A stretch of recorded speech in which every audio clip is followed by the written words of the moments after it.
अस्सलाम वालेकुम। आज के लेक्चर में हम डिस्कस करेंगे बॉयल्स लॉ, चार्ल्स लॉ और एवोगैड्रोस लॉ को, ठीक है। और इसके अलावा हम ये देखेंगे कि आइडियल गैसेस और रियल गैसेस में क्या डिफरेंस होता है और वो क्या कंडीशंस होती हैं जिसके ऊपर रियल गैसेस जो है वो आइडियल गैसेस के तौर पे बिहेव करती हैं।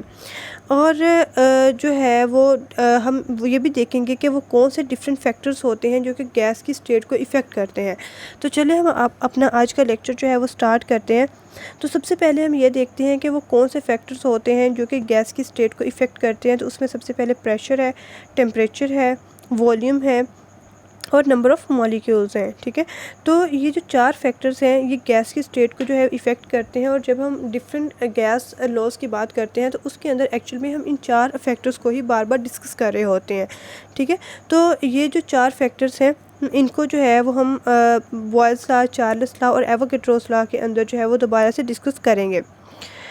इसके बाद हम ये देखते हैं कि रियल गैसेस और आइडियल गैसेस जो है वो क्या होती हैं। तो जितनी भी हमारे पास गैसेस होती हैं नेचर के अंदर एग्जिस्ट करती हैं वो तमाम रियल गैसेस होती हैं, ठीक है। तो कोई भी नेचर के अंदर आइडियल गैस एग्जिस्ट नहीं करती, लेकिन कुछ गैसेस होती हैं जो कि आइडियल गैसेस के तौर पे जो है वो बिहेव करती हैं, लेकिन उसके लिए सर्टेन कंडीशंस होती हैं, ठीक है।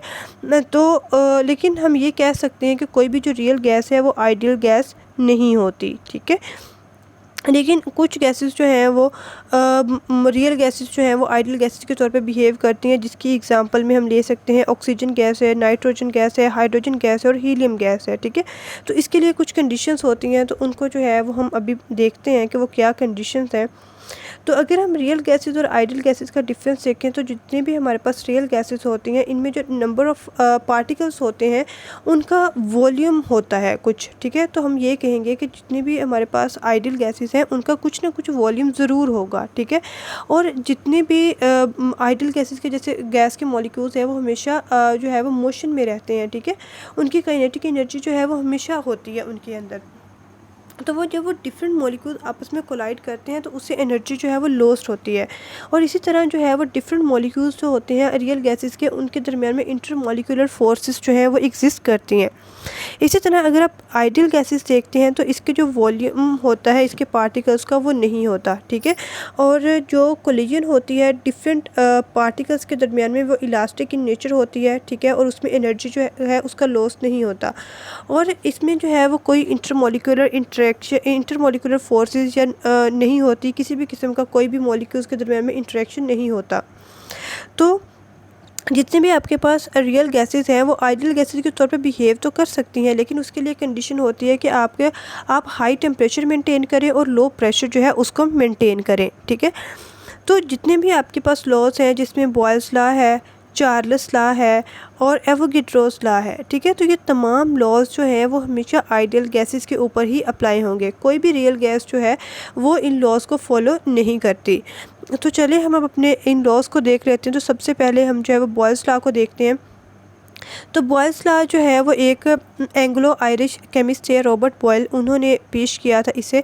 इस लॉ के अकॉर्डिंग क्या है कि किसी भी गैस का आइडियल गैस का जो वॉल्यूम है वो इन्वर्सली प्रोपोर्शनल होता है उस गैस के प्रेशर के, ठीक है।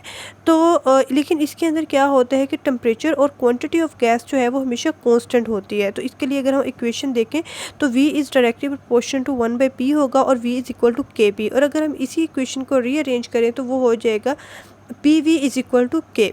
तो इसमें जो K है वो एक्चुअल में प्रोपोर्शनैलिटी कांस्टेंट है और K की वैल्यू जो है वो अमाउंट ऑफ गैस के साथ जो है वो तब्दील होती रहती है। मतलब जैसे आपने गैस की अमाउंट जो है उसको चेंज किया तो वैसे ही K की वैल्यू जो है वो भी चेंज हो गई। तो VP is equal to K से हम जो है वो बॉयल्स लॉ को एक और तरह से भी डिफ़ाइन कर सकते हैं कि जो प्रोडक्ट होता है प्रेशर और वॉल्यूम का वो हमेशा कांस्टेंट क्वांटिटी ही होता है, लेकिन उसके लिए अमाउंट ऑफ गैस और जो है वो फिक्स होनी चाहिए और साथ में टेम्परेचर जो है वो कांस्टेंट होना चाहिए। तो ये था बॉयल्स लॉ। अब हम इसकी ग्राफिकल एक्सप्लेनेशन देख लेते हैं। तो जैसे हमने पढ़ा कि एक बॉयल्स लॉ के अंदर वॉल्यूम और प्रेशर जो है वो हमेशा इन्वर्सली प्रोपोर्शनल होते हैं। तो अगर हम प्रेशर को जो है वो एक्स एक्सिस पे ड्रॉ करें और वॉल्यूम को वाई एक्सिस पे ड्रॉ करें तो अगर आप प्रेशर को इंक्रीज़ करेंगे तो वॉल्यूम जो है वो डिक्रीज़ होगा, और अगर वॉल्यूम को डिक्रीज़ करेंगे तो प्रेशर जो है वो इंक्रीज़ होगा, ठीक है। तो उससे आपके पास ये एक कर्व ऑब्टेन होगी, जिसको जो है वो आप आइसोथर्म बोलते हैं। आइसो का मतलब होता है सेम, और थर्म का मतलब होता है हीट। मतलब जब आप वॉल्यूम और प्रेशर का रिलेशनशिप देख रहे हैं तो इसके लिए आप टेम्परेचर जो है उसको कांस्टेंट कर रहे हैं, ठीक है। तो इस वजह से जो है वो हम इस कर्व को जो है वो आइसोथर्म बोलते हैं।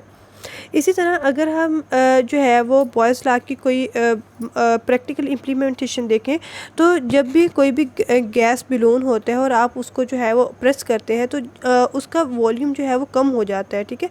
और वॉल्यूम कम होने से जो प्रेशर होता है इनसाइड उसके बिलोन के, वो जो है वो ज़्यादा हो जाता है, ठीक है।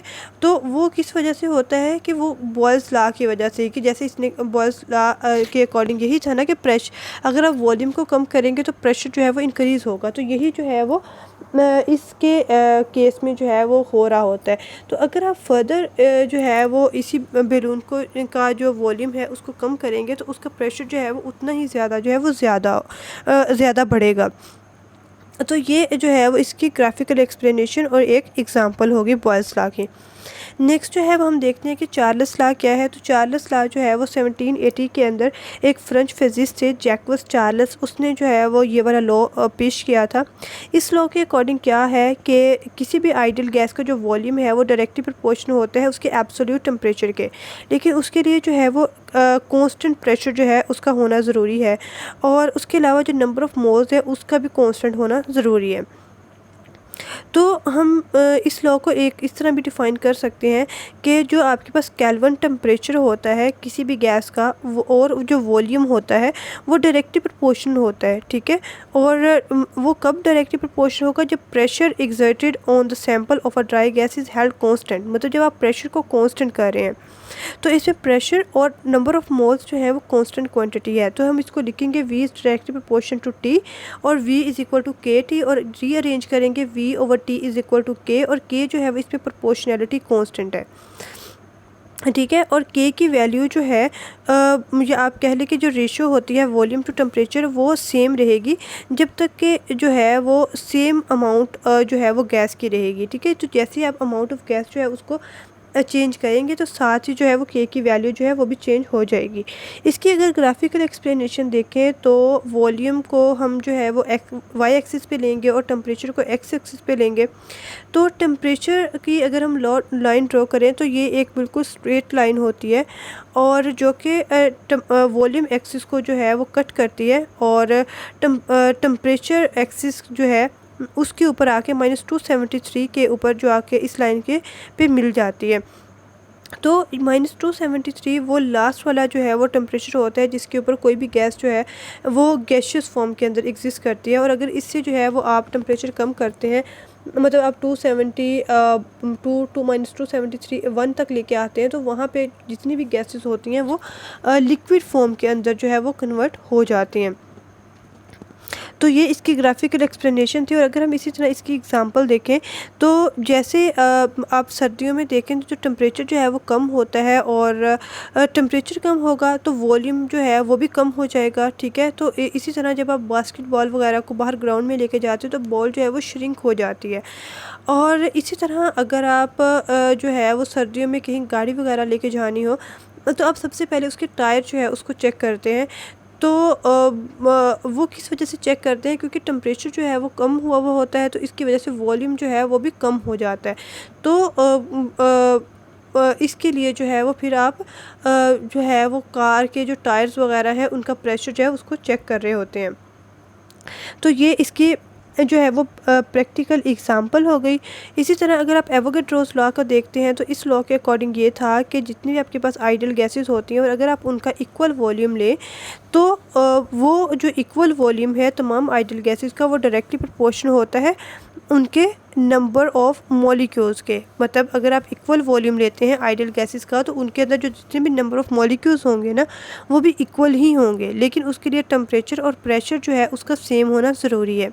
जिस तरह के अगर आपके पास 1 डेसीमीटर क्यूब हाइड्रोजन गैस है, 1 डेसीमीटर क्यूब हीलियम गैस है, 1 डेसीमीटर क्यूब नाइट्रोजन गैस है, 1 डेसीमीटर क्यूब ऑक्सीजन गैस है और 1 decimetre carbon carbon monoxide gas है। तो इनका वॉल्यूम अगर सेम है तो इनके नंबर ऑफ़ मॉलिक्यूल्स जो हैं वो सारे सेम होंगे। तो ये हमारे पास एवोगैड्रोस लॉ है। और एवोगैड्रोस लॉ में अगर हम देखें तो जो वॉल्यूम होता है किसी भी गैस का वो उसके मास ऑफ गैस से इफ़ेक्ट नहीं होता। मतलब जैसे अगर हाइड्रोजन है उसका वॉल्यूम कम है और हाइड्रोजन ऑक्सीजन जो है इसका वॉल्यूम ज़्यादा है तो सॉरी मास ज़्यादा है, तो ये इनके मासेस जो है इनके वॉल्यूम के ऊपर जो है वो असरअंदाज नहीं होते। ठीक है। तो ये और इसके अलावा जो है अगर आप देखें तो गैस के जो दो मॉलिक्यूल्स होते हैं ना उनके दरमियान में इतना ज़्यादा फासला होता है कि अगर आप गैस के दो मॉलिक्यूल के दरमियान में फासला देखें तो वो एक गैस का जो एक मॉलिक्यूल का डायमीटर होता है, या आप कह लें कि डायमीटर जो है उसका 300 जो परसेंट है ये 300 टाइम्स जो है वो ज़्यादा होता है गैस के दो मॉलिक्यूल्स के दरमियान फासला। ठीक है। मतलब इतना ज़्यादा फासला है तो फिर उसमें जो गैस का जो मैस है या गैस का जो साइज़ है उसको फिर इतनी ज़्यादा इम्पोर्टेंस नहीं दी जाती। ठीक है। तो यही जो था वो हमारा आज का लेक्चर था। आई होप कि आपको समझ आ गई होगी। अगर कहीं से जो है वो कोई पॉइंट समझ नहीं आया तो आप कमेंट सेक्शन में पूछ सकते हैं। अल्लाह हाफिज़।